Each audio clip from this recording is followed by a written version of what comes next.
So, hi, this is Muskan, your mentor of physical science. So, I welcome to you all in the PWIT JAM and CSIR Net YouTube channel. तो आज हम discuss करने वाले हैं lecture number 18 जिसमें हम start करेंगे हमारा स्टैटिस्टिकल मैकेनिक्स का टॉपिक, जिसमें भी हम स्टैटिस्टिकल मैकेनिक्स में अगर मैं बात करूं तो हम टॉपिक डिस्कस करने वाले हैं पार्टीशन फंक्शन। देखो, ये एक ऐसा टॉपिक है, इसमें हम केवल 3 या 4 सिस्टम है जिसका पार्टीशन फंक्शन हम डिस्कस करते हैं, लेकिन उसी पे बेस्ड डिफरेंट फॉर्म में क्वेश्चन आते हैं। उसके अलावा इसमें जैसे एक सिंपल सा फॉर्मूला है पार्टीशन फंक्शन का, वही आपको डिफरेंट सिस्टम पे लगाना होता है। उसके बाद इसमें केवल और केवल मैथमेटिकल कैलकुलेशन है, और ये एक ऐसा टॉपिक है जिसपे सीएसआईआर नेट या फिर आप गेट का एग्जाम देखो, सब में इतने सारे क्वेश्चंस आपको मिल जाएंगे। अगर आप प्रैक्टिस करना चाहो तो अगर आप लास्ट 10 इयर्स के पेपर में से प्रैक्टिस करोगे तो नियर बाय 50 क्वेश्चंस आपको इसके ऊपर मिल जाएंगे। ठीक है, सो ये वाला टॉपिक एक ऐसा है जिसमें हम एक छोटे से फॉर्मूले की नीड है, बाकी सारी की सारी हमारी मैथमेटिकल कैलकुलेशन है। तो चलिए स्टार्ट करते हैं इसी के साथ आज वाली क्लास को, जिसमें हम डिस्कस करने वाले हैं about the partition function of different system.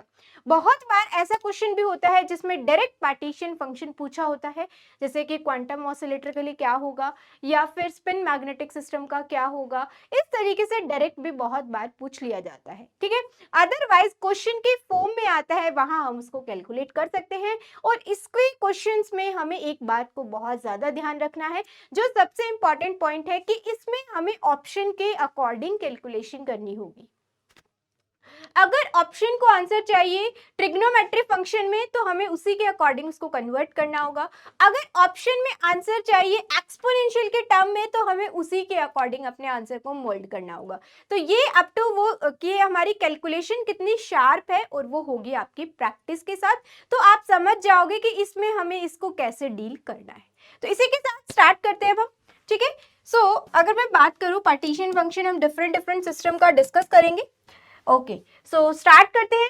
देखो, पार्टीशन फंक्शन से पहले मैं एक चीज और आपको बता देती हूँ, इसमें जो छोटी सी टर्म आती है कि माइक्रोस्टेट हम कैसे कैलकुलेट करते हैं डिफरेंट सिस्टम्स के लिए। तो सबसे पहले हम देख लेते हैं कि क्लासिकल सिस्टम होता है तब हम माइक्रोस्टेट्स को कैसे कैलकुलेट करते हैं, और फिर हम देखेंगे फर्मियोन्स के लिए, and then we will discuss about the bosons.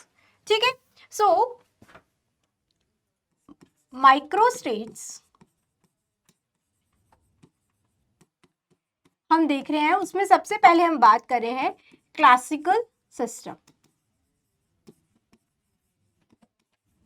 ठीक है, क्लासिकल सिस्टम में अगर मैं बात करूं तो क्लासिकल सिस्टम में जो माइक्रोस्टेट होती है that is equal to n factorial product of G I N I upon में एन आई फैक्टोरियल।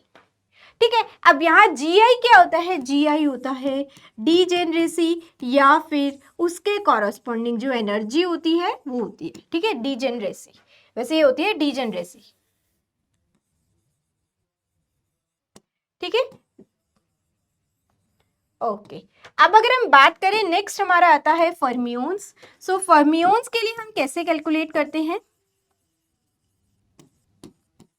देखो, अगर फर्मियोन्स, पहली बात तो वो पार्टिकल होते हैं जिसकी स्पिन जो होती है वो 1/2, 3/2, 5/2 इस टाइप के जिसकी स्पिन होती है।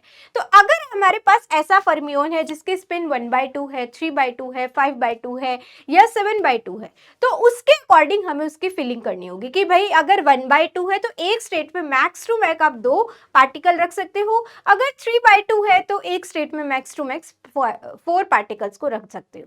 अब बात आती है कि अगर केवल डायरेक्ट फर्मियोन्स लिखा है और कोई भी स्पिन मेंशन नहीं है या कोई पार्टिकल मेंशन नहीं है, बस डायरेक्ट लिखा है फर्मियोन, तो हम उसे हमेशा कंसिडर करते हैं स्पिनलेस फर्मियोन।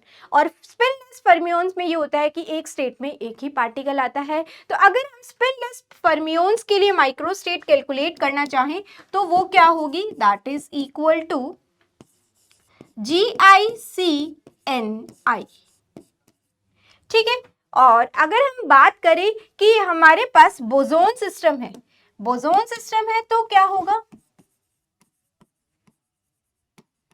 अगर हमारे पास बोसोन सिस्टम है तो हमारी जो माइक्रोस्टेट है that is equal to Ni plus GI minus 1 factorial upon में Ni factorial GI minus 1 factorial.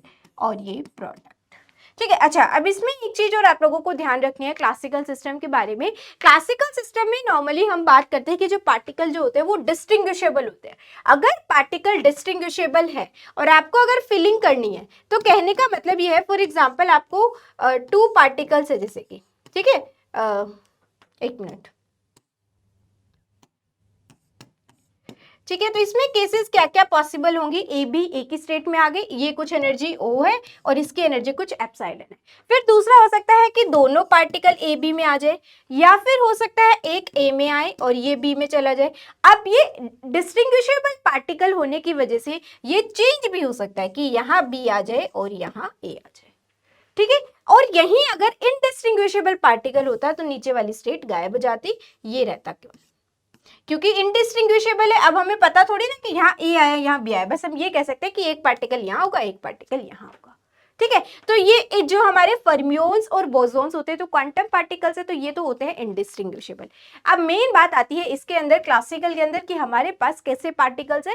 इसमें एक नेम आता है बोल्ट्जमैन सिस्टम का। अगर बोल्ट्जमैन सिस्टम हमें दिया होता है क्लासिकल सिस्टम में तो हम क्या करते हैं, वहां पे ये n फैक्टोरियल से उसको डिवाइड कर देते हैं, ठीक है। और अगर हमारे पास क्लासिकल सिस्टम है तो उसके लिए हम माइक्रोस्टेट इस तरीके से कैलकुलेट करते हैं। और इसका जो मेन मीनिंग है वो यही है कि अगर हमारे पास 2 पार्टिकल है जिसको आपको 2 एनर्जीज में अरेंज करना है, 2 एनर्जी लेवल्स में अरेंज करना है, तो वहां पे प्रोबेबिलिटी ये कुछ बन सकती है। दोनों एक स्टेट में भी हो सकते हैं, दोनों किसी एप्सिलॉन दूसरी स्टेट में हो सकते हैं, या हो सकता है ए फर्स्ट स्टेट में हो बी सेकंड स्टेट में हो, या फिर पॉसिबिलिटी है बी फर्स्ट स्टेट में हो ए और ए सेकंड स्टेट में हो, ठीक है। दिस इज फॉर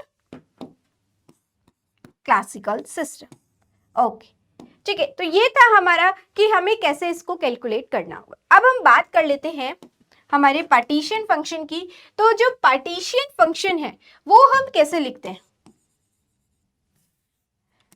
जो हमारा पार्टीशियन फंक्शन है उसको हम कैसे लिखते हैं, पार्टीशियन फंक्शन,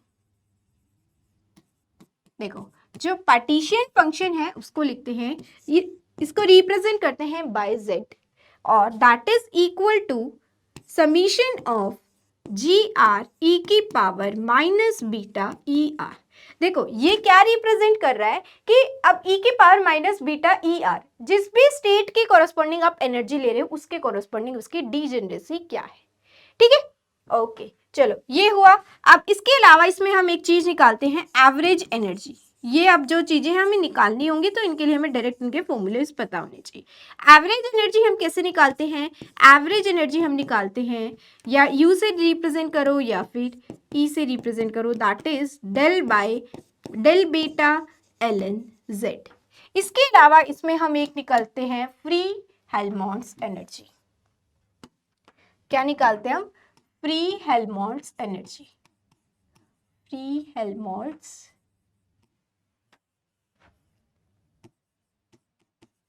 एनर्जी। अब वो कैसे कैलकुलेट होगी, वो कैलकुलेट होगी भाई F equal to minus K B T L N Z, ठीक है, ओके। इसके बाद इसमें नेक्स्ट हम जो टर्म डिफाइन करते हैं दैट इज एंट्रोपी। एंट्रोपी क्या होता है, एंट्रोपी होता है S that is equal to minus del F by del T. इसके अलावा इसमें एक और टर्म हम डिफाइन करते हैं दैट इज मैग्नेटिक मोमेंट। और मैग्नेटिक मोमेंट क्या होता है, मैग्नेटिक मोमेंट होता है mu that is equal to minus del F by magnetic field. So ये है फॉर्मूलाज जो आपको डायरेक्ट पता होने चाहिए, जिसके बेस पे आप सारे क्वेश्चंस को सॉल्व करो। क्योंकि किसी में आपसे एनर्जी के बारे में पूछा होगा, किसी में आपसे फ्री हेल्महोल्ट्ज एनर्जी के बारे में पूछा होगा, किसी में आपसे एंट्रोपी के बारे में पूछा होगा, या फिर मैग्नेटिक मोमेंट, या फिर इसका कोई ग्राफ पूछा होगा। यही क्वेश्चंस आते हैं घुमा फिरा के, ओके। चलो अब स्टार्ट करते हैं। हम सबसे पहले पार्टीशन फंक्शन निकालते हैं क्वांटम ऑसिलेटर का। पार्टीशन फंक्शन ऑफ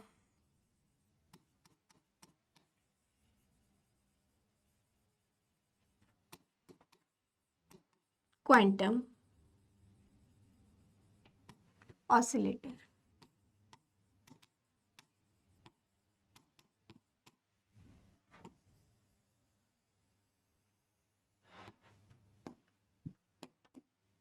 ठीक है, अगर हम बात बात करें, अब देखो क्वांटम ऑसिलेटर में डिफरेंट बहुत सारे एनर्जी लेवल्स होते हैं ना, तो उनके कॉरेस्पॉन्डिंग डिफरेंट डिफरेंट एनर्जी होती है। तो हमारा पार्टीशन फंक्शन का जनरल फॉर्मूला क्या है, summation of g r e की power minus beta e r, यही होता है। अब क्वांटम ऑसिलेटर के अंदर क्या होता है, डिफरेंट डिफरेंट एनर्जी लेवल्स होते हैं, ठीक है, उनके कॉरेस्पॉन्डिंग डिफरेंट डिफरेंट एनर्जी होती है, that is E0, E1, E2, E3, E4, इनके कॉरेस्पॉन्डिंग डिफरेंट डिफरेंट एनर्जी होती है। जैसे E0 के कॉरेस्पॉन्डिंग होती है h cut omega by 2, this is 3h cut omega by 2 and so on, ये चलता रहता है। तो यहाँ हम भी यही करेंगे, this is z equal to, और इसकी डीजेनरेसी अभी हमें कुछ भी नहीं पता, अगर हम डील कर रहे होते 2 डायमेंशन 3 डायमेंशन में तब भी फिर भी हम बात करते, लेकिन अभी हम जो डिस्कशन कर रहे हैं this is all about 1 dimension, ठीक है। सो यहाँ इसकी कोई डिजेनरेसी नहीं है, तो यहाँ पे अगर हम बात करें so this become E beta H cut by 2 plus E minus beta 3h cut omega by में 2 plus E 5 beta H cut omega by में 2 प्लस एंड सो ऑन, ये चलता जाएगा, ठीक है। अब अगर हम बात करें कि इसको आगे हम फर्दर सॉल्व करना चाहें तो क्या होगा, इसके लिए देखो अब इसमें ये beta H cut omega by 2 वाला फैक्टर क्या आ रहा है, कॉमन आ रहा है, जिसको हम क्या निकाल सकते हैं, बाहर ले सकते हैं, ठीक है। सो it's become H cut omega by 2। सो यहां से क्या बन जाएगा, ये फर्स्ट टर्म तो 1 बचेगी, सेकेंड टर्म क्या होगी, this is minus beta H cut omega plus e की power minus 2 beta H cut omega plus e की power minus 3 beta H cut omega plus and so on, ये चलता जाएगा, ठीक है। अब देखो ये क्या बन गई, एक इनफाइनाइट जीपी सीरीज बन गई है ना, तो उसका अगर हमें सम लिखना होता है तो क्या होता है, अब देखो केवल फॉर्मूला मैंने क्या लगाया, एक सिंगल ये फॉर्मूला लगाया है, उसके अलावा बाकी जो हमने बाकी सब्जेक्ट्स में पढ़ा होता है, भाई क्वांटम ऑसिलेटर हम क्वांटम में पढ़ लेते हैं तो वहां से हमें उसकी एनर्जी पता है। अब इसके अलावा तो आप क्या सीख रहे हो, मैथ सीख रहे हो, मैथमेटिकल कैलकुलेशन है, और कोई हम नया कंसेप्ट नहीं लगा रहे ना कि यहाँ से हमने इसका टेम्परेचर फाइंड किया या इसकी एनर्जी निकाली, कुछ भी ऐसा हमने नया कंसेप्ट नहीं लगाया है। तो यही इसका बेनिफिट है, बस आपके मैथमेटिक्स थोड़ी सी स्ट्रॉन्ग होनी चाहिए, उसके बाद आप इसको बहुत आराम से हैंडल कर लोगे। और अगर मैं बात करूं पार्टीशन फंक्शन में सब बहुत ज़्यादा आपको नीड रहती है हाइपरबोलिक फंक्शन की, तो एक बार हाइपरबोलिक फंक्शन का पूरा कंसेप्ट रिवाइज कर लोगे तो और भी बेटर रहेगा। क्यों, क्योंकि उसमें आपको हमेशा कभी साइन का डेरिवेटिव चाहिए, कभी कॉस का डेरिवेटिव चाहिए, या कॉस को आप एक्सपोनेंशियल की फॉर्म में कैसे लिख सकते हो, टेन को एक्सपोनेंशियल की फॉर्म में कैसे लिख सकते हो, हाइपरबोलिक फंक्शन की वेरिएशंस कैसी होती है। अगर आपको बेसिक आइडिया अगर होगा कि हाइपरबोलिक फंक्शन कैसे वेरी करता है, किसका डेरिवेटिव क्या होता है, किसका इंटीग्रेशन क्या होता है, तो आपको इसके क्वेश्चंस करने में कोई भी प्रॉब्लम नहीं आने वाली है। स्पेशली CSIR नेट के जो भी क्वेश्चंस है, गेट के क्वेश्चन तो CSIR नेट से कंपैरेटिवली इजी है, तो वो तो हो ही जाएंगे, ठीक है। ओके, सो अब हम बात करें तो this become minus beta H cut omega by 2, और ये क्या बन जाएगा 1 अपॉन में ई की power minus beta H cut omega, ठीक है। सो हमारा पार्टीशन फंक्शन क्या आया, हमारा पार्टीशन फंक्शन आया है minus beta H cut omega by 2 upon में 1 minus beta H cut omega, ठीक है, ये होगा हमारा पार्टीशन फंक्शन, क्लियर। ओके, अब मैं देखते हैं अब हम कि हमने चलो पार्टीशन फंक्शन निकाल लिया, अगर मुझे इसकी एवरेज एनर्जी निकालनी है तो इसी की हेल्प से निकालेंगे, ठीक है। अगर मुझे इसके लिए कुछ भी कैलकुलेट करना है, चाहे अब मुझे फ्री हेल्महोल्ट्ज एनर्जी निकालनी है, चाहे मुझे मैग्नेटिक मोमेंट निकालना है, इसको इन फॉर्मूलाइज में रखते जाएंगे और हमें आंसर मिलता जाएगा। तो हमने क्या निकाल लिया, हमने क्वांटम ऑसिलेटर का पार्टीशन फंक्शन तो कैलकुलेट कर लिया भाई, ठीक है। अब हम नेक्स्ट चीज क्या निकालेंगे देखते हैं, चलो अब हम बात करते हैं स्पिन मैग्नेटिक सिस्टम के बारे में। स्पिन मैग्नेटिक सिस्टम के बारे में अब हम बात कर लेते हैं, ठीक है। अगर मैं स्पिन मैग्नेटिक सिस्टम की बात करूं तो स्पिन मैग्नेटिक सिस्टम में देखो स्पिन क्या है, स्पिन भी हम ले रहे हैं basically half spin magnetic system की बात हो रही है, एक मिनट,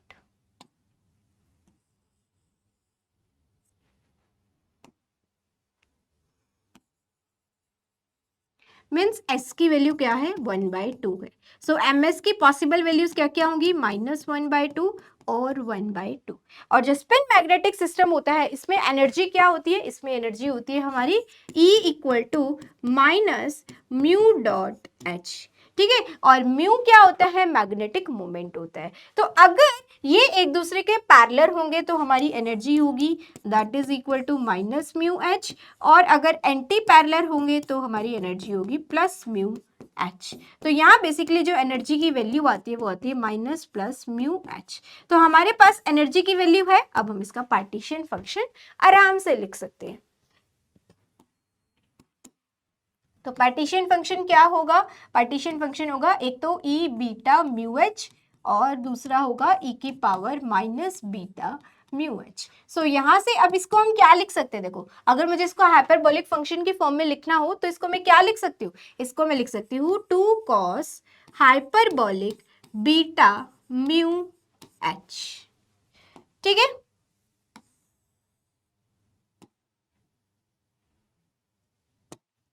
ओके। अब देखो हमने क्या निकाल लिया, हमने निकाल लिया पार्टीशन फंक्शन। अब हमारा नेक्स्ट टारगेट क्या रहेगा, अब हमारा नेक्स्ट टारगेट होगा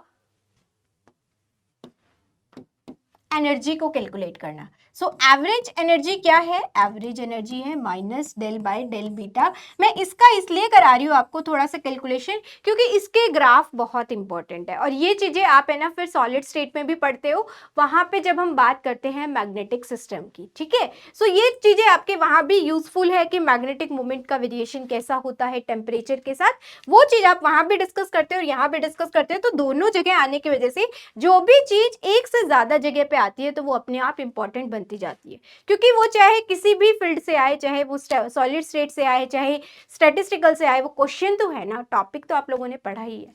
तो ये चीज होती है। तो इस वजह से मैं इसको आपके साथ कंप्लीट डिस्कस कर देती हूँ कि इसकी अगर हम एनर्जी निकालना चाहे तो क्या होगी, अगर हम इसके डिफरेंट डिफरेंट फंक्शंस को कैलकुलेट करते हैं तो उनकी क्या क्या वैल्यू आती है। ठीक है, सो अब पहले सबसे पहले इसको डिफरेंशिएशन कर लेते हैं। सो -del/del β ln, नेक्स्ट क्या आएगा, this is 2 cos hyperbolic beta mu H. अच्छा, ये हमने लिया है एक सिस्टम के लिए। ठीक है, ये हमने एक पार्टिकल के स्पिन कंसिडर किया बेसिकली। ठीक है, ये जो निकाला है कंप्लीट 1 पार्टिकल के लिए। अगर n पार्टिकल के लिए होगा तो n पार्टिकल के लिए क्या हो जाएगा, दिस बिकम z = z1 की power n। So it's become 2 cos hyperbolic beta mu H की होल पावर n। ठीक है, सो यहाँ पे आप इसकी पावर n भी लगा लो। ठीक है, ओके। सो ये क्या बन जाएगा, देखो किसी ln m की पावर n, तो क्या आएगा, this become -del/β n ln 2 cos hyperbolic beta mu H. Okay, ठीक है, ये भी आ गया हमारे पास। अब हम क्या करेंगे, इसको बीटा के रिस्पेक्ट में डिफरेंशिएशन करेंगे। तो पहला क्या आएगा, this become n cos hyperbolic beta mu H, और कोस का फिर हमें क्या लेना है, डिफरेंशिएशन लेना है। और यहाँ पे बच्चे गलती क्या करते हैं कि कोस का डिफरेंशिएशन तो माइनस साइन होता है, लेकिन ये क्या है, हाइपरबोलिक है, और हाइपरबोलिक में ऐसा नहीं होता है। ठीक है, सो हाइपरबोलिक में यहाँ से क्या हो जाएगा, this become sine hyperbolic beta mu H, और साथ में क्या आएगा, और साथ में आएगा बीटा के रिस्पेक्ट में डिफरेंशिएशन हो रहा है म्यू एच। सो क्या आया हमारी बेसिकली एनर्जी का formula, -n mu H 10 hyperbolic beta mu H. ठीक है, सो ये आई है हमारी एवरेज एनर्जी। क्या आई है हमारी average energy, that is equal to -n mu H, -n mu H 10 hyperbolic beta mu H. This is the energy. Okay, ठीक है। अब इसकी वेरिएशन देख लेते हैं, कैसी होगी इसकी वेरिएशन। देखो इसकी वेरिएशन की अगर मैं बात करूं तो उससे पहले आप लोगों को एक चीज समझ आनी चाहिए कि यहाँ 10 हाइपरबोलिक फंक्शन क्या है बेसिकली। इसको थोड़ा सा मैं आपको बता देती हूँ कि 10 हाइपरबोलिक फंक्शन की वेरिएशन हम कैसे देखते हैं। देखो 10 हाइपरबोलिक मैं यहाँ इसको x लिख रही हूँ एक बार, ठीक है। x क्या है हमारा, x है बीटा म्यू h। अब इसको हम क्या लिख सकते हैं, इसको हम लिख सकते हैं 1 e की पावर x माइनस e की पावर माइनस x, e की पावर x प्लस e की पावर माइनस x। और इसको अगर हम थोड़ा सा सिंप्लीफाई करें तो इसको हम लिख सकते हैं e की पावर माइनस 2x अपॉन में e की पावर प्लस 2x। ये हम इसको लिख सकते हैं। तो अब देखो x क्या है हमारा, x है हमारा बीटा म्यू h। तो अगर अब आप बात करो कि एनर्जी का वेरिएशन आपको टेम्परेचर के रिस्पेक्ट में भी पूछा जा सकता है और एनर्जी का वेरिएशन आपसे मैग्नेटिक फील्ड के रिस्पेक्ट में भी पूछा जा सकता है, तो हम दोनों का देख लेते हैं कि दोनों का क्या होगा, ठीक है। सो अगर हम बात करें,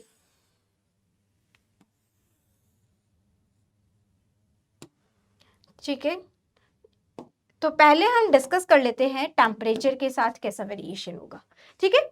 यहाँ मैंने टेम्परेचर भी लिया है और यहाँ ही मैंने इसके साथ एच भी लिया है और यहाँ मैंने एनर्जी लिया है, हमारी एवरेज एनर्जी। तो पिंक वाला जो ग्राफ होगा वो टेम्परेचर के साथ वेरिएशन को रिप्रेजेंट करेगा। तो अगर हम टेम्परेचर के साथ वेरिएशन देखें, हम क्या कहना चाह रहे हैं, जब टेम्परेचर जीरो होगा, जब टेम्परेचर जीरो होगा तो बीटा की वैल्यू क्या होगी, इन्फिनिटी होगी। बीटा की वैल्यू इन्फिनिटी होने का मतलब x की वैल्यू इन्फिनिटी होगी, और x की वैल्यू अगर इन्फिनिटी होगी तो यहां से क्या आएगी, एक कांस्टेंट वैल्यू आएगी। कांस्टेंट वैल्यू जैसे कि ये क्या बन जाएगा, 0, और ये क्या बन जाएगा, this is also minus 2x, not plus 2x, minus 2x, this is also become 0, तो ये क्या बना 1, और बाहर क्या फैक्टर था, माइनस एन म्यू एच, ठीक है। सो यहाँ क्या होगा, बेसिकली हम किसके बारे में बात कर रहे थे, जब बीटा की वैल्यू टेंस टू इन्फिनिटी होगी या टेम्परेचर जीरो होगा, ठीक है, टेम्परेचर जीरो होगा तो हमारी एनर्जी की वैल्यू क्या आई है, कुछ माइनस एन म्यू एच, ठीक है, यहां पे इसकी कुछ वैल्यू आएगी। अब जैसे जैसे आपने टेम्परेचर इनफाइनाइट किया, ठीक है, टेम्परेचर अगर आप इनफाइनाइट करोगे तो ये क्या होगा, ये होगा 0, ये 0 तो x की वैल्यू भी 0, और फिर ये क्या बन जाएगा, टेंस टू 0। तो इसका मतलब जैसे जैसे टेम्परेचर इन्फिनिटी को अप्रोच करेगा तो हमारी वेरिएशन कुछ टेंस टू 0। तो ये हाई हमारी variation for energy with respect to temperature, ठीक है। अब देखते हैं energy with respect to magnetic field. जब अगर हम बात कर रहे हैं मैग्नेटिक फील्ड के साथ वेरिएशन की, तो मैग्नेटिक फील्ड के साथ वेरिएशन में क्या होगा, इसका जस्ट उल्टा देखने को हमें मिलेगा। जब x की वैल्यू टेंस टू 0 होगी तो इसका मतलब हमारा मैग्नेटिक फील्ड भी टेंस टू 0 होगा। ये जब 0 होंगे तो ये वाली टर्म क्या हो जाएगी, 0 हो जाएगी। तो इसका मतलब x इक्वल टू 0 पे ये 0 से स्टार्ट होने वाला है। अब हम बात करते हैं कि टेंस टू इन्फिनिटी, जब x टेंस टू इन्फिनिटी होगा तो हमारा जो मैग्नेटिक फील्ड है वो भी टेंस टू इन्फिनिटी होगा, ठीक है। जब ऐसा हो रहा है तो हमारा जो ये फंक्शन है ये कुछ कांस्टेंट वैल्यू आएगी। तो इसका मतलब जैसे जैसे आप हाई मैग्नेटिक फील्ड पे जाओगे तो ये कांस्टेंट हो जाएगा। तो ये किसके साथ आई है वेरिएशन, ये वेरिएशन आई है बेसिकली, अच्छा इसमें भी अगेन वही है कि ये कांस्टेंट हो जाएगा और ये प्लस होगा, पर लेकिन बाहर क्या है, हमारा माइनस साइन है, ठीक है। सो ये वेरिएशन आपको नीचे बनानी थी, क्योंकि एनर्जी की जो कांस्टेंट वैल्यू आ रही है वो भी तो माइनस में ही आ रही है ना। एक्स को तो हम पॉजिटिवली इंक्रीज कर रहे हैं और जो हमारा वाई है वो माइनस में आ रहा है, ठीक है। सो इसका वेरिएशन हो जाएगा कुछ ऐसा, क्लियर। तो ये है वेरिएशन विद मैग्नेटिक फील्ड,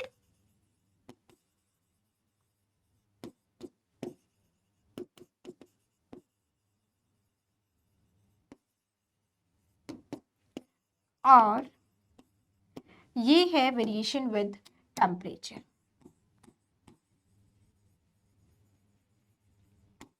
ठीक है। ये सारी चीजें बहुत इंपॉर्टेंट है आप लोगों के लिए, ओके। तो ये चीजें आपको समझ आनी चाहिए, इसकी अप्रोच क्या है। आपको ग्राफ मेमोराइज नहीं करना, आपको इसकी अप्रोच समझनी होगी, तभी आप पेपर का क्वेश्चन अटेम्प्ट कर पाओगे, ओके, ठीक है। नेक्स्ट आता है अब हमारे लिए इसमें इंपॉर्टेंट पॉइंट, वो है इसमें मैग्नेटिक मोमेंट को निकालना,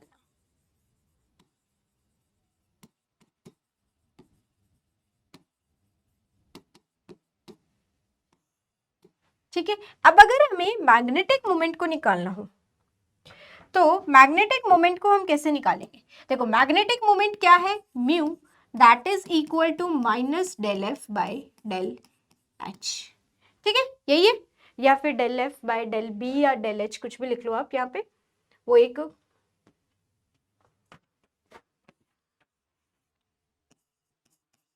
हमने सब जगह मैग्नेटिक फील्ड को एच से रिप्रेजेंट किया है, तो आप उसी से रिप्रेजेंट करो, क्योंकि इसमें कंफ्यूजन हो जाता है फिर इंटेंसिटी ऑफ मैग्नेटिक फील्ड और मैग्नेटिक फील्ड में। सो this is basically H magnetic field है हमारा, ठीक है। हम इसके साथ इसकी वेरिएशन निकालेंगे। तो पहले हमें क्या निकालना होगा, एफ निकालना होगा। एफ क्या होता है, minus K B T L N Z, और जेड क्या आया था हमारा, 2 cos hyperbolic beta mu H की पावर एन। इसका मतलब हमारा ये जो फ्री एनर्जी है that is minus N K B T L N 2 cos hyperbolic beta mu H, ठीक है, ये होगा।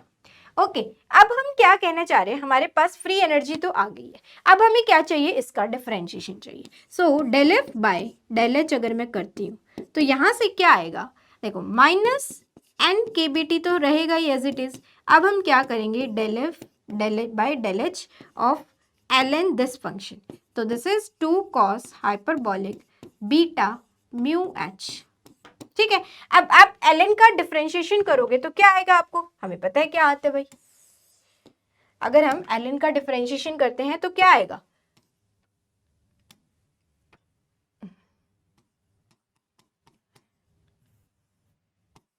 Del F by del H. Del F by del H अगर हम निकाले तो यहां से हमारी जो वैल्यू आएगी, अब देखो इसका डिफरेंशिएशन करेंगे हम एच के रिस्पेक्ट में, इसका डिफरेंशिएशन अगर मैं करती हूँ तो this is minus N K B T upon में 2 cos hyperbolic beta mu H, ठीक है। अब cos फंक्शन का डिफरेंशिएशन अगर हम करते हैं तो क्या आएगा, 2 sin हाइपरबोलिक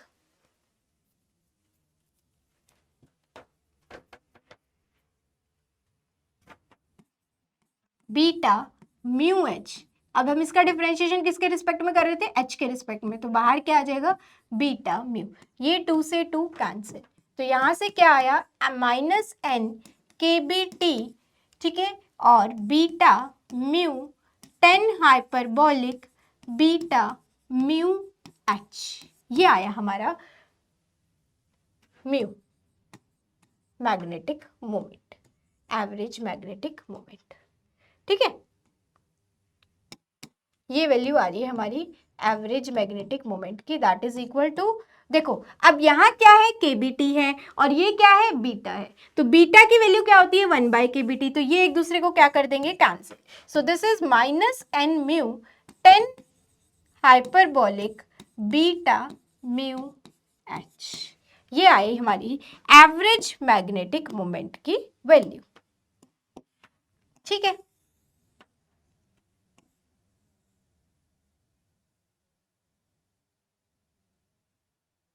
ठीक है भाई, ये आ गई हमारी एवरेज मैग्नेटिक मोमेंट की value.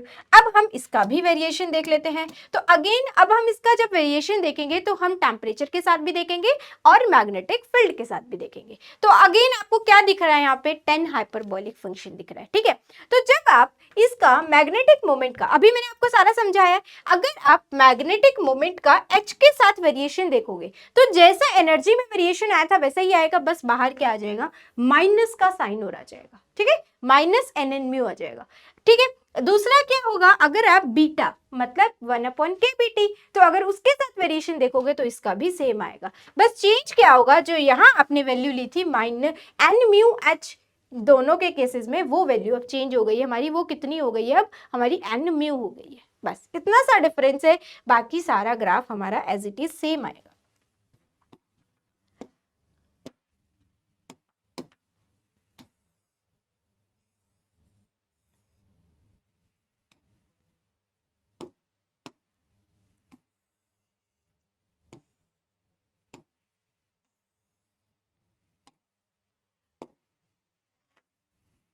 This is average magnetic moment and this is with temperature as well as with magnetic field. तो अगर हम टेम्परेचर के साथ देखें तो अगेन सेम वेरिएशन आएगी, ठीक है। टेम्परेचर के साथ अगर हम देखें तो वेरिएशन सेम आएगी। सेम वेरिएशन क्यों आई?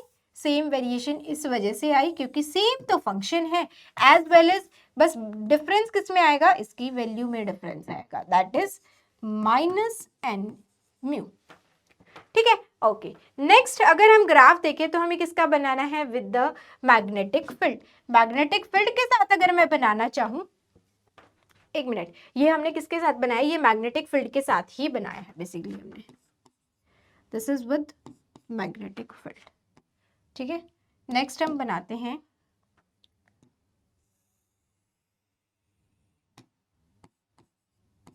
This is with temperature. Okay, so these are the variation of हमारी जो मैग्नेटिक मोमेंट की with the temperature as well as with the magnetic field. तो हमने इसमें ये भी समझ लिया कि मैग्नेटिक मोमेंट कैसे निकालते हैं, हमने ये भी समझ लिया कि एवरेज एनर्जी कैसे निकालते हैं, काफी सारी चीजें सीखी। अब हम देखते हैं लास्ट हमारा एक और सिस्टम डिस्कस कर लेते हैं, that is classical harmonic oscillator. अब हम जो नेक्स्ट डिस्कस करेंगे वो होगा हमारा क्लासिकल हार्मोनिक ऑसिलेटर।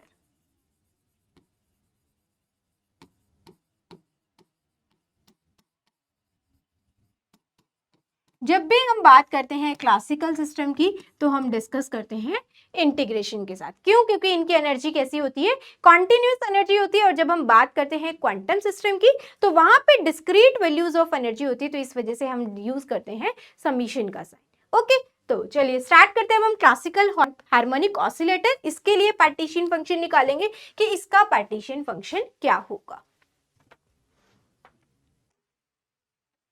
हाँ, तो हम बात कर रहे थे क्लासिकल हार्मोनिक ऑसिलेटर की। So that is equal to, इसकी एनर्जी क्या होती है, half M omega square X square plus kinetic energy क्या होती है इसके अंदर, हाफ एम या फिर हम बोल सकते हैं पी स्क्वायर बाय में 2m। ये हम जो डिस्कशन कर रहे हैं दिस इज फॉर 1D। ठीक है, सो अब यहाँ अगर हम पार्टीशन फंक्शन लिखना चाहेंगे तो वो क्या होगा, e की पावर माइनस बीटा ई dpx अपॉन में dx बाय में h।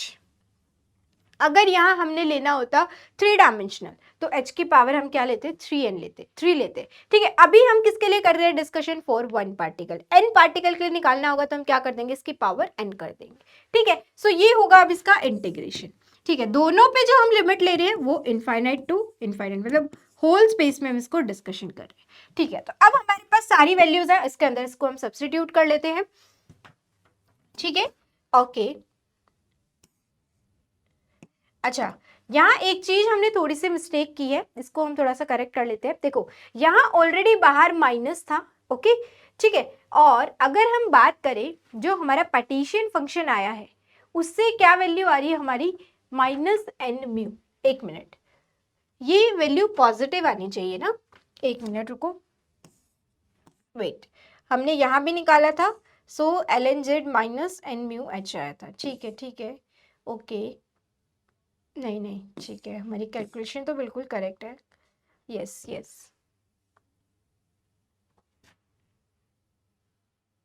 ओके, अच्छा देखो मैं आप बताती हूँ हमारी कैलकुलेशन में कहाँ एरर है। देखो जब हम f की वैल्यू निकालते हैं तब भी नेगेटिव आते हैं, तो minus K B T L L Z, एक नेगेटिव यहाँ है एक नेगेटिव यहाँ है, तो जब हम डिफरेंशिएशन कर रहे हैं तो दिस वैल्यू बिकम पॉजिटिव। ठीक है, तो यहाँ ये पॉजिटिव होगा, ये भी पॉजिटिव होगा और ये भी पॉजिटिव होगा। ओके, सो यहाँ ये जो हमने ग्राफ बनाया है ये थोड़ा सा अब हमारा चेंज हो जाएगा। ओके, ये जो हमने इसको फोर्थ क्वाड्रेंट में बनाया है अब ये फर्स्ट क्वाड्रेंट में बनेगा। ठीक है, तो अगर हम टेम्परेचर के साथ वेरिएशन, पहले अगर हम मैग्नेटिक फील्ड के साथ देखें वेरिएशन तो कैसी होगी, this is like this, so this is an mu. Okay, और अगर हम टेम्परेचर के साथ वेरिएशन देखें तो टेम्परेचर के साथ वेरिएशन ऐसी होगी। ठीक है, इस चीज को थोड़ा सा करेक्ट कर लेना, वो हमने ग्राफ उल्टा बना दिया, हमने एक माइनस साइन को इग्नोर कर दिया था। ठीक है, okay, so this is with temperature and this is with magnetic field. Okay ठीक है। हाँ, अब हम डिस्कशन कर लेते हैं इसके बारे में। अगर मैं बात करूं तो यहाँ से हम क्या करेंगे, इस ई की वैल्यू को इसके अंदर सब्स्टिट्यूट कर देते हैं। तो जब हम ई की वैल्यू यहाँ सब्स्टिट्यूट करेंगे, so this become this and this become this. ठीक है, यहाँ से क्या आएगा, माइनस बीटा। ई की वैल्यू क्या है, ई की वैल्यू हमारे पास ये है, M omega square X square by में 2 प्लस पी स्क्वायर बाय में 2m। ठीक है, और ये इंटीग्रेशन किस किस पे हो रहा है, dpx और dx। अब ये क्या है, दोनों के दोनों इंडिपेंडेंट वेरिएबल है, तो इनका इंटीग्रेशन भी क्या हो जाएगा, सेपरेट हो सकता है। ठीक है, अगर डिपेंडेंट होते तो हम नहीं कर सकते थे, लेकिन इंडिपेंडेंट है, लिमिट्स पे इंडिपेंडेंट है, तो हम इनको सेपरेट कर सकते हैं। ठीक है, तो यहां से क्या होगा, दिस बिकम ई की power beta M omega square X square by में 2 dx, और यहाँ पे ई की पावर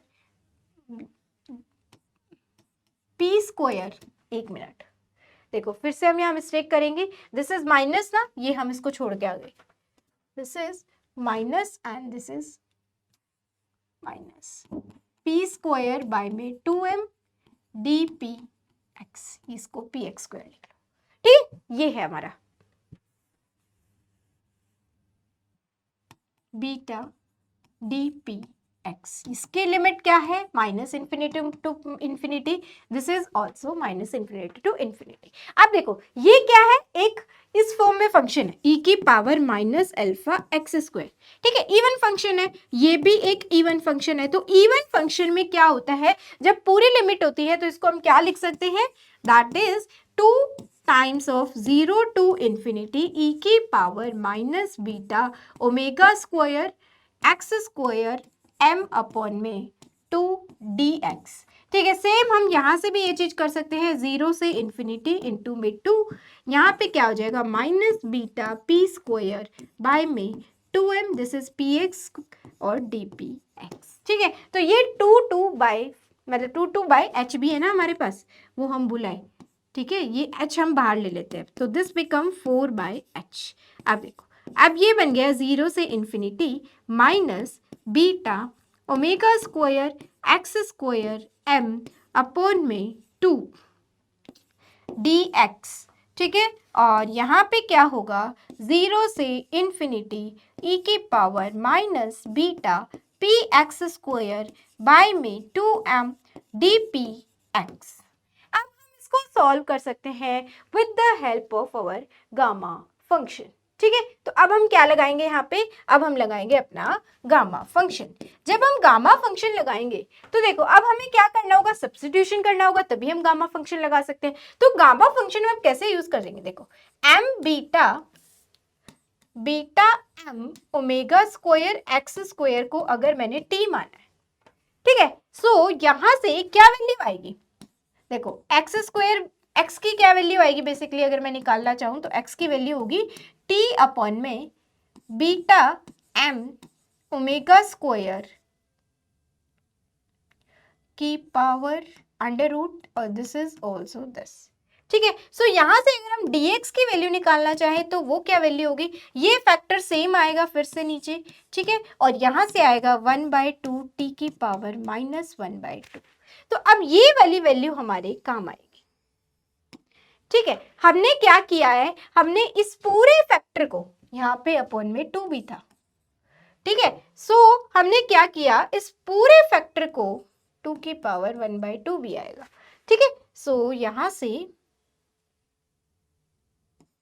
2 की पावर 1/2 आएगा तो वो कैंसिल हो जाएगा। ठीक है, देखो ये हमने इस पूरे को क्या किया, t मान लिया।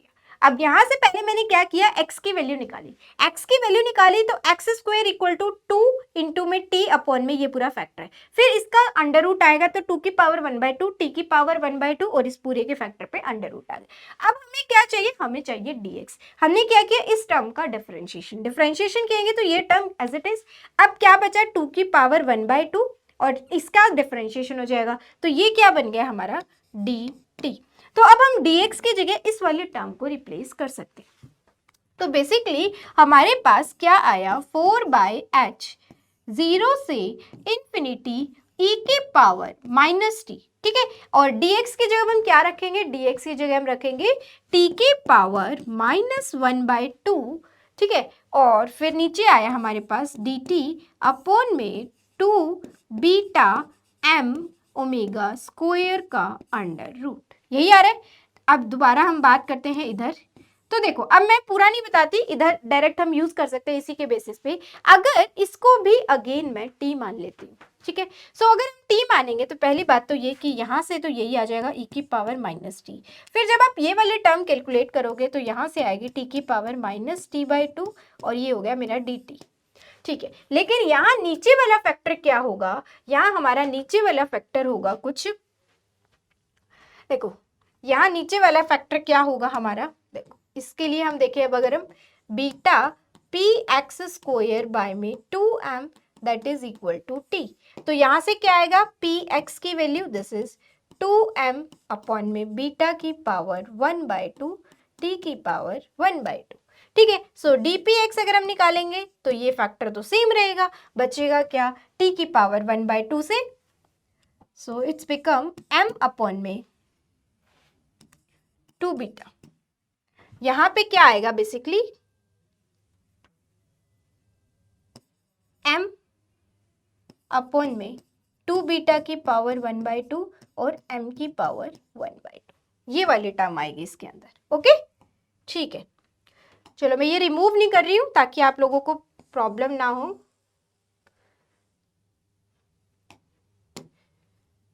एक minute,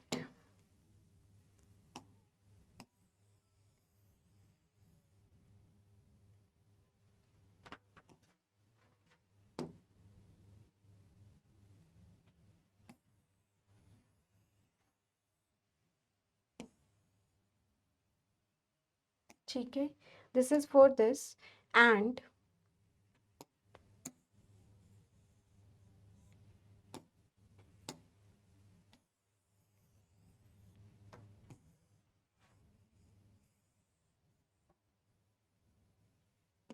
this is for this, ठीक है।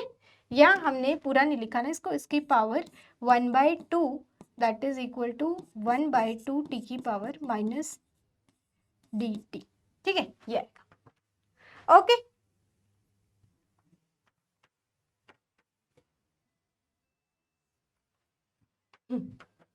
ठीक है, ठीक है, ये हो गया हमारे पास। अब हम लगाते हैं हमारा गामा फंक्शन।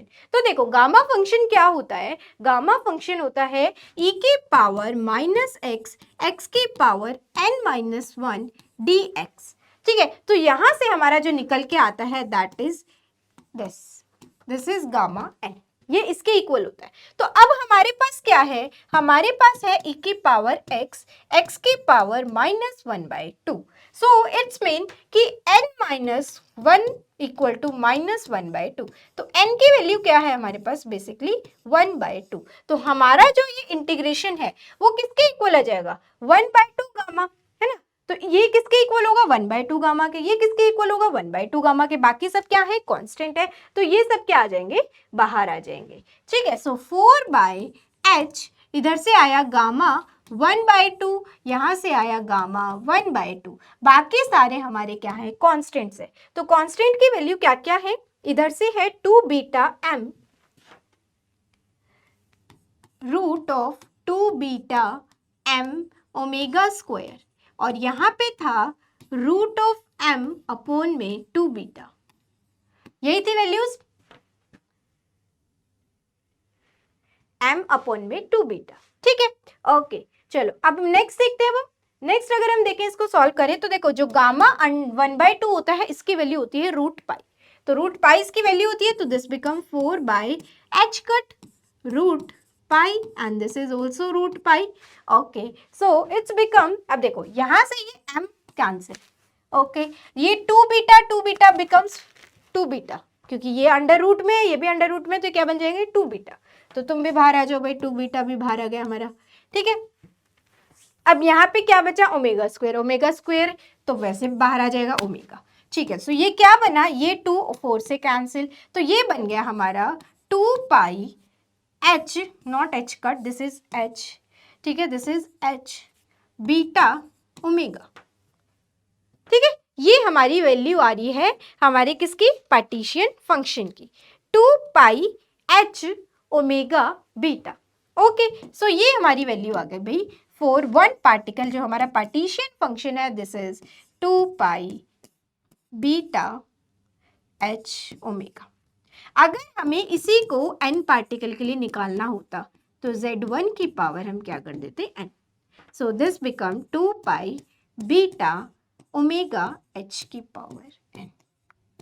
ठीक है, so this is the partition function for nth particle, for n particle, not for nth particle, for n particle. Okay, so ये हुआ हमारा यहाँ कंप्लीट। ठीक है, ओके छोड़ो। ठीक है, तो हमने क्या क्या चीजें डिस्कस की आज, हमारे लिए वो बहुत ज्यादा मैटर करेगा क्योंकि हमने बहुत कुछ समझना है। यहाँ से हमें सारी तो मेन है कैलकुलेशन सीखना कि हम कैलकुलेशंस को कैसे कर रहे हैं। ठीक है, तो चलिए एक दो क्वेश्चन डिस्कस करते हैं ताकि और चीजें हमें समझ आएगी कि हमें कैसे क्वेश्चंस को डील करना है। सो सबसे पहला क्वेश्चन है ये। अब इसमें सबसे फर्स्ट क्वेश्चन क्या है, ये है आपका जो हमारा सितंबर में कुछ पेपर हुआ था। पर अगर आप उस पेपर को भी देखोगे ना, जो सितंबर में पेपर हुआ था, सितंबर 2022 में, उस पेपर में नियर बाय 3 to 4 क्वेश्चंस आए हुए पार्टीशन फंक्शन के। एक सिंगल पेपर में 3 से 4 क्वेश्चन है किसी एक टॉपिक से। ठीक है, तो वो एक अपने आप में ऐसा नहीं है तीनों चारों क्वेश्चन में एक ही चीज निकाला, नहीं, लेकिन जो मेन फॉर्मूला है सेम है। ओके, सो ये क्वेश्चन भी उसी का है। अभी हम 2-3 क्वेश्चन डिस्कस करेंगे, दोनों तीनों सेम पेपर के क्वेश्चन है। Okay, so this is from CSIR net 2022 September paper.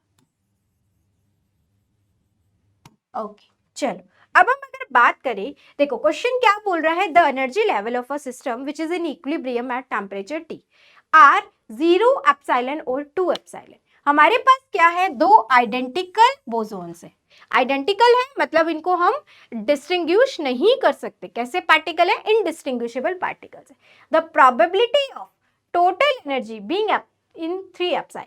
ठीक है, हमें क्या निकालना है, तो इसमें होने की क्या प्रोबेबिलिटी है, तो हमें क्या पता होना चाहिए भाई, हमें पता होना चाहिए इसके कॉरस्पॉन्डिंग जो भी हमारा पार्टीशन फंक्शन होगा या फिर इसके कॉरस्पॉन्डिंग जो हमारी एनर्जी होगी अपॉन में टोटल एनर्जी, क्योंकि हमें क्या निकालना है, probability of total energy being this.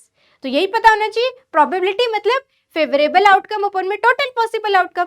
तो यहां से हम क्या निकालेंगे, 3 एप्सिलॉन के कॉरस्पॉन्डिंग एनर्जी अपॉन में टोटल एनर्जी।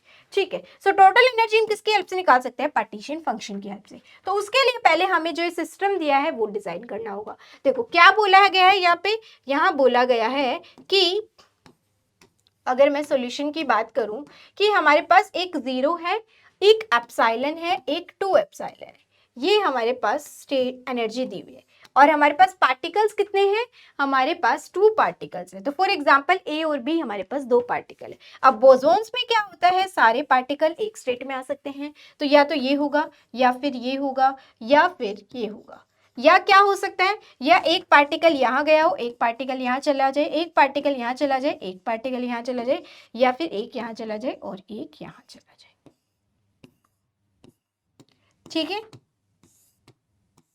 ये हो गई। तो अब इनके कॉरस्पॉन्डिंग हमारी टोटल एनर्जी क्या आएगी, तो देखो ये होगी हमारी टोटल एनर्जी।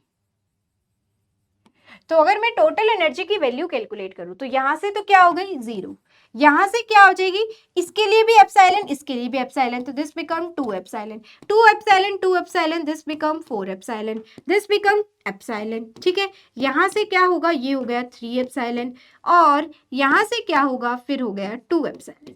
अब देखो इन दोनों, ये जो हमारे पास सिस्टम था उसमें 2 एप्सिलॉन क्या आ रहा है, 2 बार आ रहा है, तो इसका मतलब इसके कॉरस्पॉन्डिंग डिजेनरेसी कितनी हो गई, 2, बाकी सबके कॉरस्पॉन्डिंग डिजेनरेसी 1।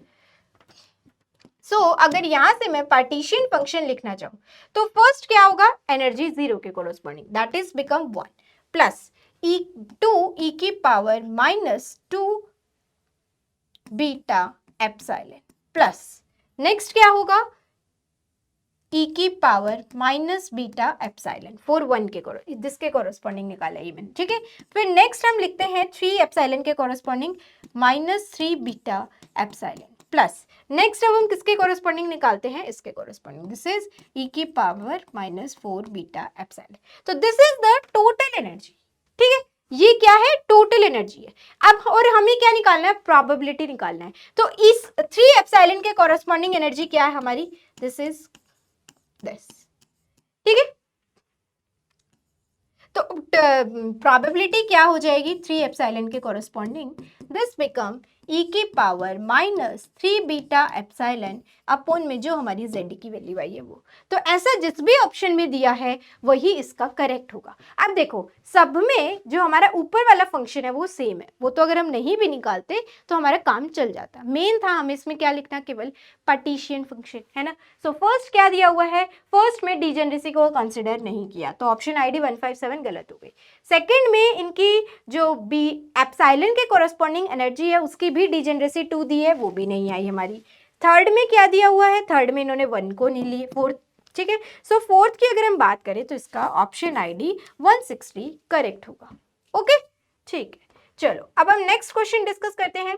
नेक्स्ट क्वेश्चन है, देखो ये भी अगेन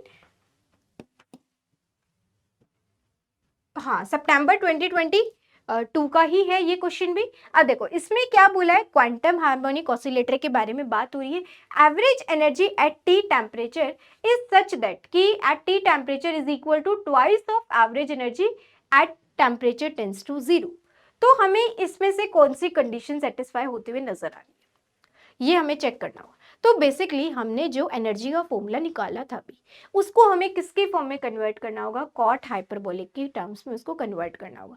हमने केवल कैर पार्टीशन फंक्शन निकाला था, उसकी हेल्प से हम क्या निकालेंगे, अपनी एनर्जी निकालेंगे। एनर्जी को हमें क्या करना होगा, कन्वर्ट करना होगा in the form of cot hyperbolic function, फिर हमें अपना आंसर मिल जाएगा।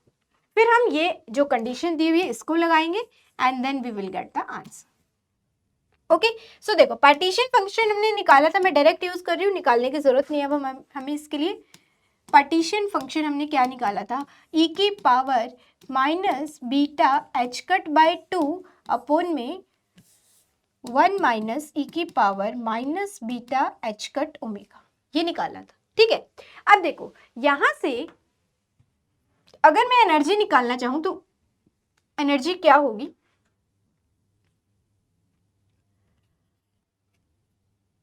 यहाँ पे किसकी फॉर्म में है, एच कट ओमेगा की फॉर्म में है या एच कट ओमेगा बाई 2 की फॉर्म में, 2 की फॉर्म में। अच्छा, या तो एच कट ओमेगा की फॉर्म में आएगा या 2 की फॉर्म में आएगा। तो ओके, इसमें इसको हमें एक फॉर्म में कन्वर्ट करना होगा। देखो यहाँ पे ये एच कट ओमेगा बाई 2 भी है और एच कट भी है, तो इनमें से किसी एक फॉर्म में इसको आपको कन्वर्ट करना होगा। तो अगर मैं ऐसा करूं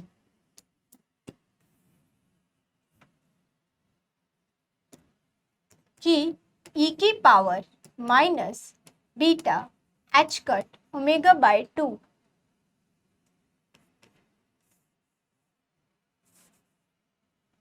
एक मिनट, अब हमें कुछ तो इसमें ऐसा करना होगा, या तो हम इसको एच कट ओमेगा बाई 2 की फॉर्म में कन्वर्ट करें या फिर इसको एच कट ओमेगा की फॉर्म में कन्वर्ट करें। तो एच कट ओमेगा की फॉर्म में तो कभी कन्वर्ट नहीं होगा, हम इसको इस 2 वाले की फैक्टर में कन्वर्ट कर सकते हैं, तो हम वही करेंगे, ठीक है। सो इससे तो हमें एक चीज और समझ आ गई कि हमारे कुछ ऑप्शन तो ऐसे ही फिल्टर हो जाएंगे जिसमें एच कट ओमेगा दे रखा होगा, है ना।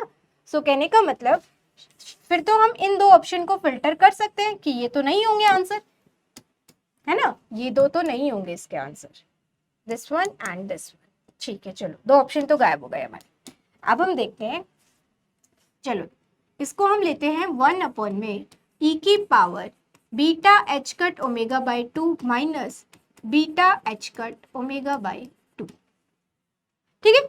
हमने क्या किया, ये वेक्टर है ना, इसको नीचे मल्टीप्लाई कर दिया, मतलब ये इसको मैं ऐसा कर सकते थे ना, कि कहने का मतलब मैंने ऐसा किया, ये प्लस वाली टर्म है इसको हम नीचे ले आए, तो ये माइनस में माइनस थी तो नीचे आया तो प्लस हो गया, सो दिस इज दिस, ठीक है। तो अब इसको इससे मल्टीप्लाई करोगे तो ये इसमें से माइनस हो गया और वो बच गया, ठीक है। ये हमने यहाँ किया। अब देखो इसको अब मैं क्या लिख सकती हूँ, this can be written as 2 sine hyperbolic beta H cut omega by में 2, ये हो गया, ठीक है। अब हमें क्या निकालना है, अब हमें निकालना है इसका डिफरेंशिएशन। सो अगर मैं इसका डिफरेंशिएशन करती हूँ तो एवरेज एनर्जी क्या होती है, minus del by del beta L N Z, यही होती है। सो देखो यहां से क्या होगा, minus one del by del beta L N Z की वैल्यू क्या आई है हमारी 1/2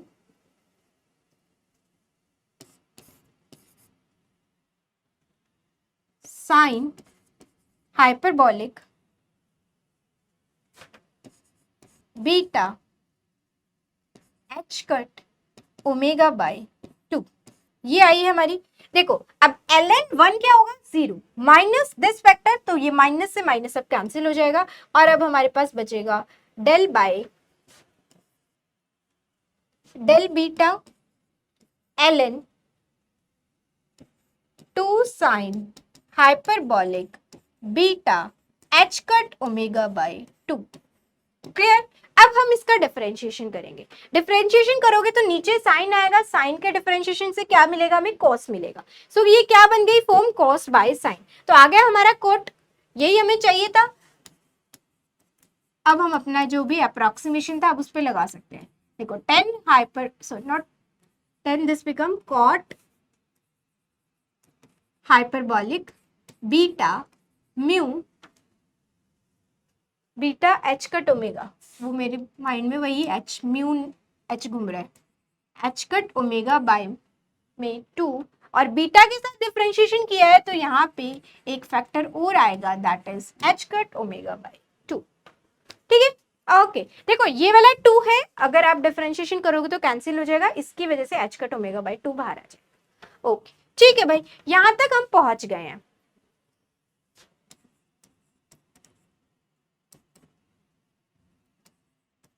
H cut omega by 2 cot hyperbolic beta H cut omega by 2। उसने क्या बोला है, उसने बोला है हमें निकालना है t टेंस टू 0 पे। t टेंस टू 0 का मतलब बीटा टेंस टू इंफिनिटी, और cot hyperbolic tends to infinity पे क्या होता है, 0, सॉरी इट्स 1, नॉट 0 इट्स 1। ठीक है, ये 1 होगा तो it's become H cut omega by 2।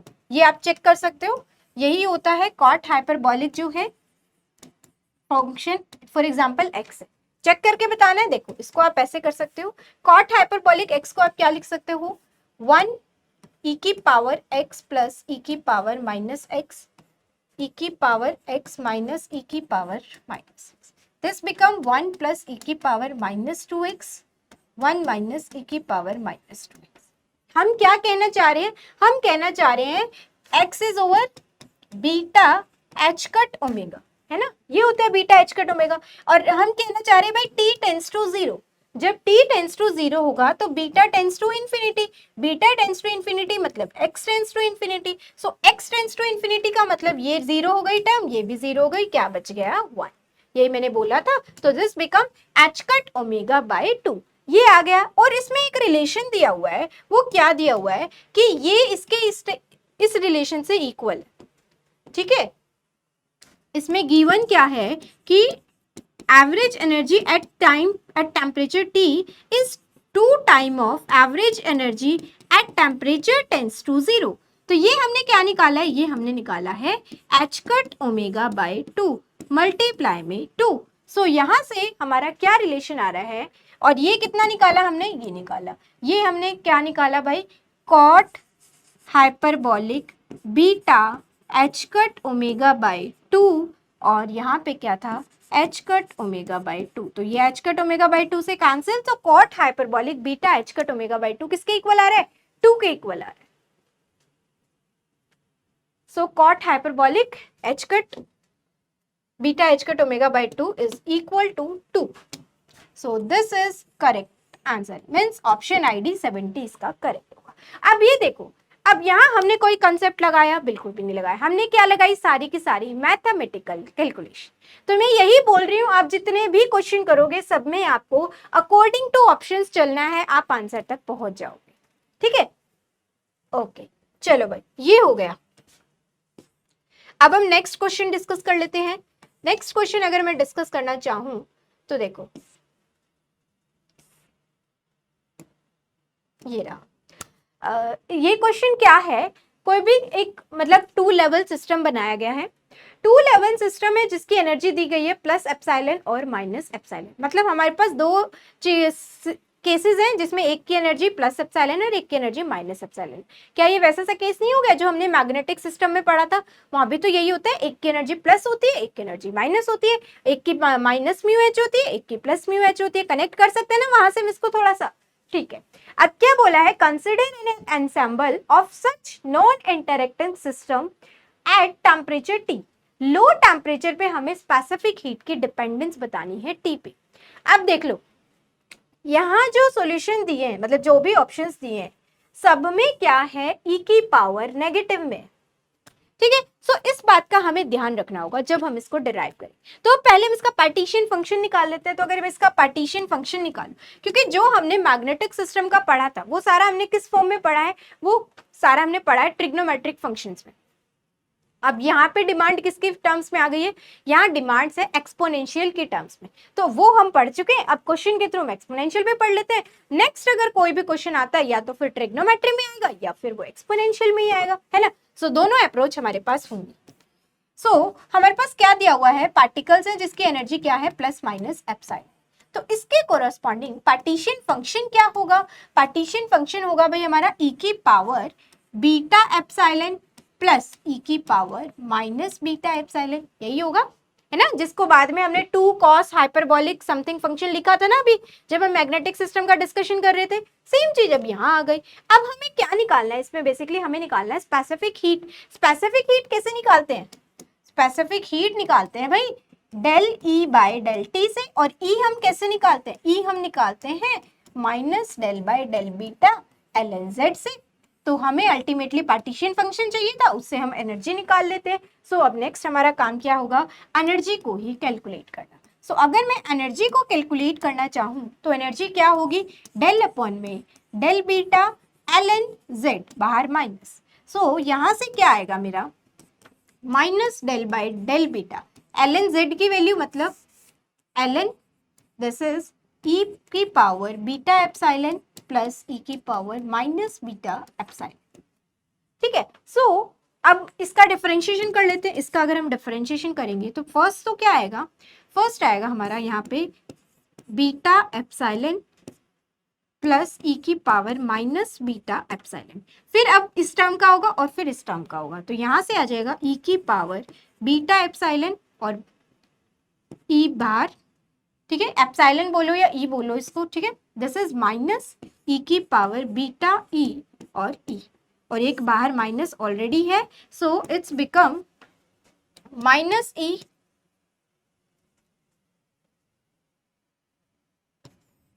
की पावर बीटा ई माइनस ई की पावर माइनस बीटा ई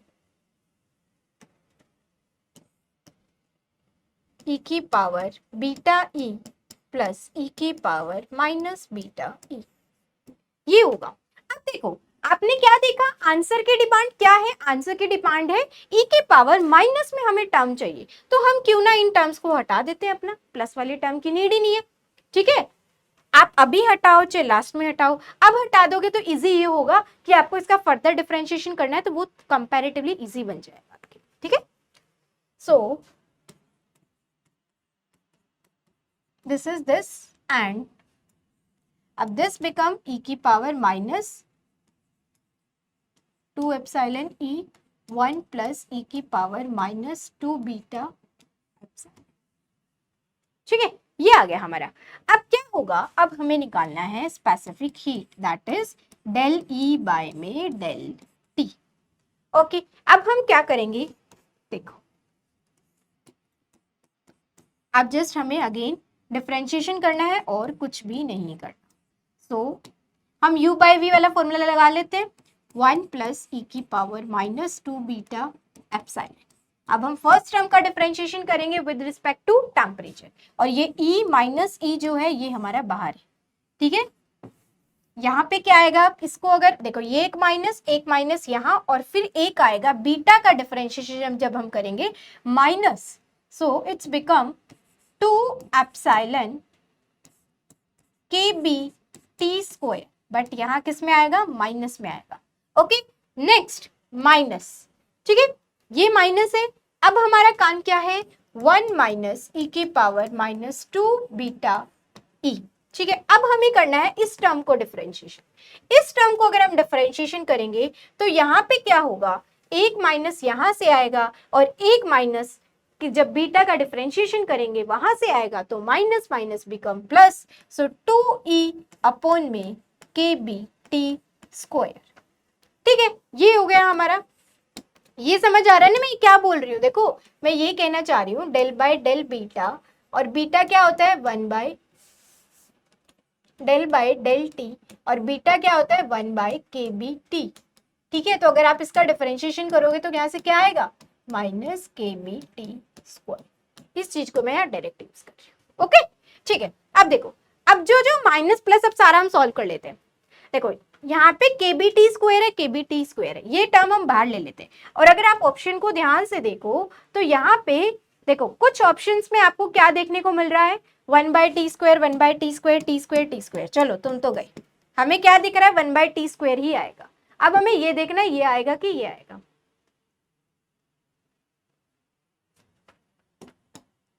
ओके देखो अब हम क्या करते हैं, जो भी है ये माइनस प्लस, अब इन सबको सॉर्ट आउट करते हैं।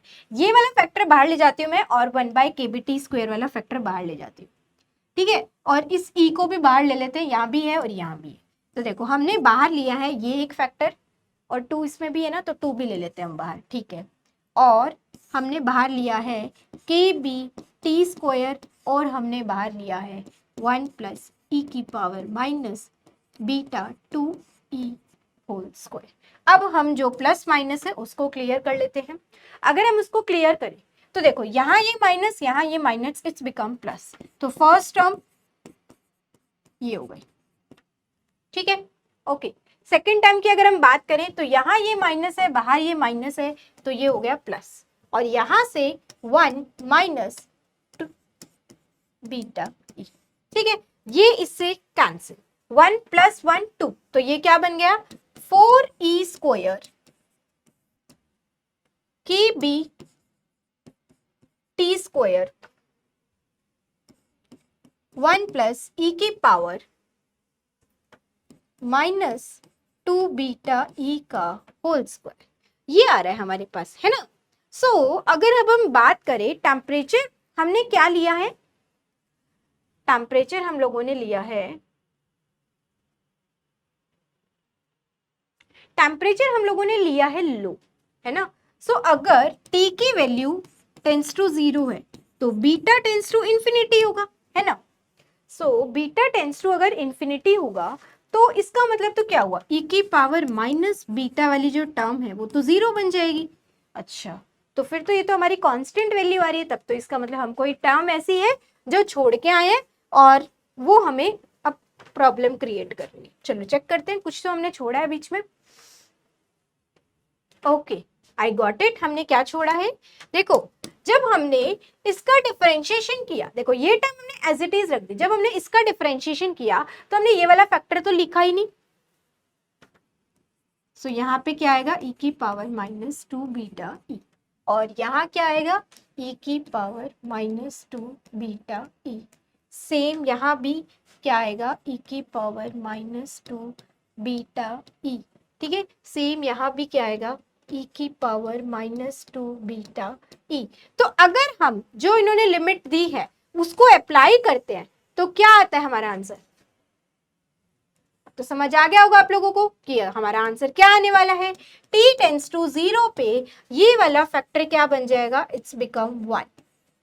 ठीक है, तो हमारी जो CV की वैल्यू आ रही है that is proportional to e की power minus 2 beta E upon में टी स्क्वायर। मिल गया आंसर। ठीक है, सो यही एक आपको अप्रोच है, उसका बस थोड़ा सा मैथमेटिकल कैलकुलेशन है, उनका हम लोगों को ध्यान रखना है, अपने आप हम आंसर तक पहुंच जाएंगे। ठीक है, सो इसका करेक्ट आंसर क्या होगा, ऑप्शन ID 198, ये इसकी करेक्ट। ओके चलो वन मोर क्वेश्चन। ठीक है, अच्छा इस क्वेश्चन को एक बार आप लोग खुद से ट्राई करके देखना। नेक्स्ट लेक्चर में भी अभी हम पार्टीशन फंक्शन के बारे में बात करेंगे, सो उसमें इसका आंसर मैं आपको बताती हूँ, इसके ऑप्शंस में नोट डाउन करा देती हूँ आप लोगों को। ठीक है। सो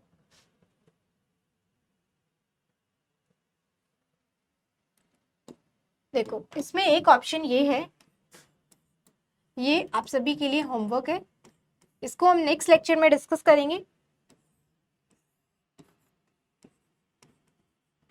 यहाँ जो m है दैट इज मैग्नेटिक मोमेंट जो हमने निकाला था, और अब ये है kbt अपॉन में mu B B. According to जो क्वेश्चन में नोटेशन है उसी के अकॉर्डिंग चलना है आपको, ठीक है। So this graph is this, और Q है, एक मिनट, बहुत इजी है, आप देखते के साथ समझ जाओगे कि आपको इसमें क्या करना है।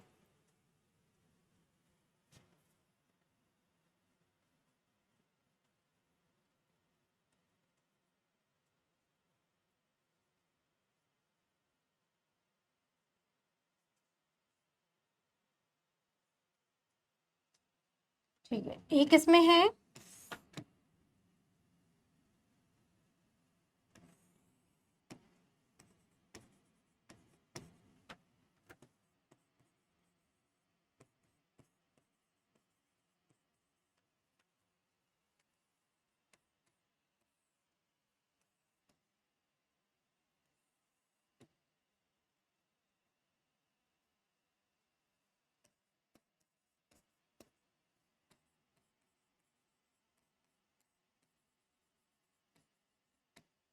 ठीक है, और 3 ग्राफ्स हो गए ना।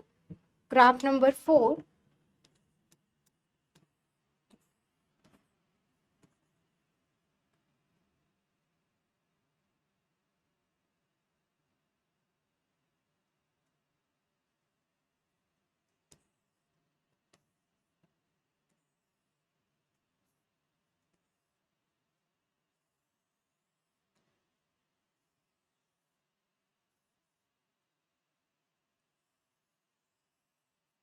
ठीक है,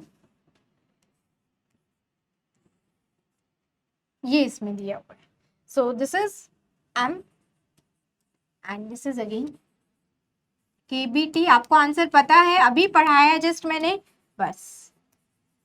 ओके, सो जितने भी स्टूडेंट्स इस लेक्चर को देखेंगे सबका एक काम है, जो भी आंसर आपका आ रहा है कैलकुलेट करना, और उसको कमेंट सेक्शन में कमेंट करोगे कि आपका आंसर क्या आया था।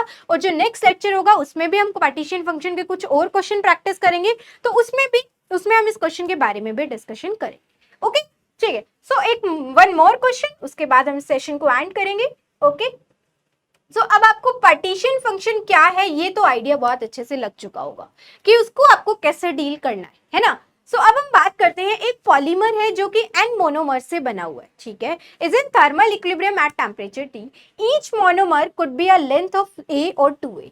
या तो एक मोनोमर की लेंथ A हो सकती है या फिर उसकी 2A हो सकती है। The first contribute zero energy, इसकी वजह से जो एनर्जी है दैट इज जीरो, और इसकी वजह से जो एनर्जी है that is epsilon. So average length of polymer हमें बताना है, मतलब पॉलीमर की एवरेज लेंथ हमें बतानी है। अल्टीमेटली आपको यहाँ क्या निकालना है, आपको निकालना है जो लेंथ होता है, लेंथ की एवरेज वैल्यू आपको निकालना है, ठीक है। सो उसके लिए हम क्या करते हैं, हमने तो ये पढ़ा है कि हमारे पास एक प्रोबेबिलिटी डिस्ट्रीब्यूशन फंक्शन होता है, और हम उसमें एल जो हमारा फंक्शन होता है उसका हम इंटीग्रेशन कर देते हैं। ये हम पढ़ते हैं जब हम बात करते हैं कॉन्टिन्यूस सिस्टम की। यहाँ हमारे पास क्या है, डिस्क्रीट अमाउंट ऑफ एनर्जी। तो हम क्या करेंगे, हम करेंगे, हमारे पास लेंथ है L1, उसके कॉरस्पॉन्डिंग उसकी कुछ एनर्जी है, तो हमें क्या चाहिए, उसके कॉरस्पॉन्डिंग उसकी प्रोबेबिलिटी, प्लस L2 है, उसके कॉरस्पॉन्डिंग उसकी कुछ प्रोबेबिलिटी होगी वो। सो हमें क्या मिल जाएगी, हमारी एवरेज लेंथ। तो अब हम क्या निकालेंगे, L1 के कॉरस्पॉन्डिंग जो प्रोबेबिलिटी है वो निकालेंगे, और फिर हम निकालेंगे L2 के कॉरस्पॉन्डिंग प्रोबेबिलिटी। ओके, सो देखो, अगर मैं बात करूं probability corresponding to L1, so L1 के कॉरस्पॉन्डिंग एनर्जी कितनी है, 0 है। सो E0 बीटा, और नीचे हम क्या लेते हैं, नीचे हम लेते हैं Z, और Z में क्या आ जाएंगे, दोनों आ जाएंगे, ये वाला भी आ जाएगा और ये भी आ जाएगा, ठीक है। So this become E0 beta plus E minus beta epsilon. So it's become 1 plus E की पावर माइनस बीटा एप्सिलॉन। और जब हम बात करेंगे PL2 की, सो PL2 क्या बनेगा, यहाँ L1 जो है that is equal to A और L2 जो है वो है 2A के, ठीक है। ओके, सो अब हम बात कर रहे हैं दिस, ठीक है। सो अब हम PL2 के लिए निकाले तो वो क्या हो जाएगा, e की power minus beta epsilon plus 1 plus minus beta epsilon. तो हमें दोनों के कोरोस्पॉन्डिंग प्रोबेबिलिटी पता चल चुकी है। और अगर हम बात करें तो इसका क्या होगा, अब आगे देखो, average value of length will be equal to, L1 की वैल्यू क्या है, A है, और इसके कोरोस्पॉन्डिंग प्रोबेबिलिटी है 1 प्लस e की power minus beta epsilon plus इसके कोरोस्पॉन्डिंग 2A है और इसके कोरोस्पॉन्डिंग प्रोबेबिलिटी है 10, ठीक है।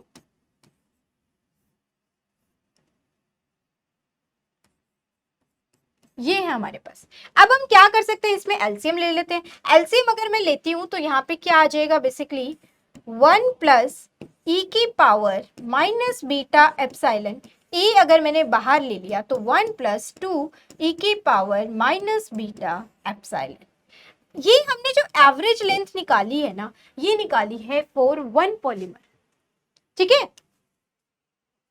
ये हमने निकाली है वन पॉलीमर। हमने एवरेज क्यों निकाला, क्योंकि उसकी लेंथ ये भी हो सकती है और उसकी लेंथ ये भी हो सकती है। तो यही करेंगे ना, एवरेज वैल्यू निकाल लेते हैं कि क्या उसकी वैल्यू हो सकती है लेंथ की। तो हमने एक मोनोमर की अगर लेंथ निकाल ली है तो n मोनोमर्स की अगर मुझे लेंथ निकालनी होगी तो क्या करूंगी मैं, n से मल्टीप्लाई, है ना। सो लास्ट में हम क्या कर देंगे, इस क्वेश्चन को n से मल्टीप्लाई कर देंगे। पहले अब इसको हम सिंप्लीफाई करते हैं। इसमें कुछ कंडीशंस लगाई हैं क्या, लेट्स सी। देखो क्या बोला है इसमें कि t जो है, T किस टेम्परेचर पे निकालना है हमें, एप्सिलॉन अपॉन में Kb। तो जहां जहां आपको बीटा दिख रहा है, बीटा को हम T के फॉर्म में कन्वर्ट करेंगे और फिर वहां से अपना आंसर निकाल लेते हैं। चलो ठीक है भाई, हमें समझ आ गया हमें क्या करना है। क्या वैल्यू आई, this is A 1 plus e की power minus beta epsilon into में 2 अपॉन में 1 प्लस ई की पावर माइनस बीटा एप्सिलॉन। और बीटा को हम क्या लिख सकते हैं, 1 बाय के बी टी,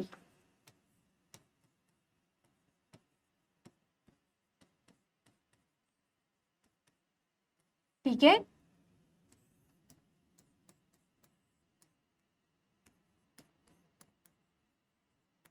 ये आ गया। ओके, अब देखो, अब हम क्या कहना चाह रहे हैं, यहाँ टेम्परेचर क्या दिया है, टेम्परेचर हमें दिया है एप्सिलॉन अपॉन में के बी। इस टेम्परेचर पे आप लोगों को निकालना है। तो जब टी की जगह एप्सिलॉन बाय के बी रखोगे तो एप्सिलॉन से एप्सिलॉन कैंसिल, के बी कैंसिल हो जाएंगे। तो यहाँ पे क्या बनेगा, ई की पावर -1, यहाँ पे क्या बनेगा, ई की power -1। So it's become L equal to a 1 plus 2 e की पावर -1 अपॉन में 1 प्लस ई की पावर -1। सो यहाँ से एवरेज वैल्यू क्या आएगी, देखो ए, यहाँ पे क्या होगा 1 बाई ई, तो इट्स बिकम ई प्लस 2 और नीचे क्या होगा ई प्लस 1। ये वैल्यू आई है। और अगर हमें एन पॉलीमर्स के लिए निकालना है, सो एन पॉलीमर्स के लिए क्या हो जाएगी एवरेज लेंथ,